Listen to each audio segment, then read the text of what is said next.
रोज रोज तेच तेच नाश्त्याचे पदार्थ बनवून किंवा खाऊन कंटाळा येतो. चला तर मग आज आपण थोडासा वेगळ्या पद्धतीचा नाश्ता बनवूया. एकदम खमंग आणि जिभेची चव वाढवणारा असा नाश्ता आहे. तर आज मी बनवणार आहे कोथिंबीरीचे थालीपीठ.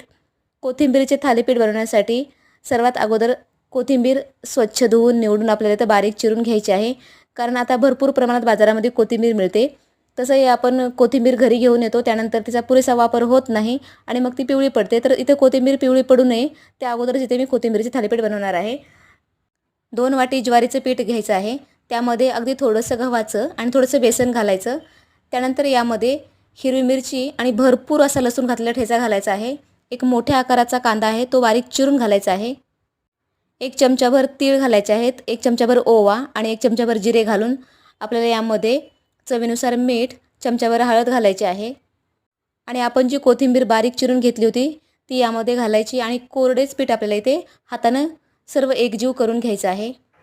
आता याच्यामध्ये लागेल तेवढंच अगदी थोडंसं पाणी घालून घट्टसर पिठाचा गोळा तयार करून बाजूला 10 मिनिटं ठेवून द्यायचा आहे. आता आपण थालीपीठ बनवण्याची जी पुढची प्रोसेस असते ती पाहूया. थालीपीठ बनवण्यासाठी एक सुती कापड घ्यायचं आहे. ते ओलं करून आपल्याला पोळपाटावरती ठेवून त्यावरती पिठाचा गोळा घ्यायचा आहे. मध्यम, मोठ्या किंवा छोट्या आकाराचा इथं पिठाचा गोळा घ्यायचा आणि आपल्या 4 बोटाने त्यावरती थालीपीठ थापून घ्यायचे आहेत आणि मध्यभागी एक होल करायचा. गॅसवर तवा किंवा पॅन ठेवायचा, त्यावर तेल किंवा तूप घालायचं आहे आणि खमंग असे थालीपीठ दोन्ही बाजूने आपल्याला भाजून घ्यायचे आहेत. या थालीपीठसोबत कुठल्याही भाजीची गरज नाही. फक्त दही, चटणी किंवा ठेचा असेल तर हे थालीपीठ अप्रतिम लागतात, खूप छान चविष्ट लागतात. नक्की बनवून बघा. व्हिडिओ आवडल्यास लाईक, शेअर, सबस्क्राईब. धन्यवाद.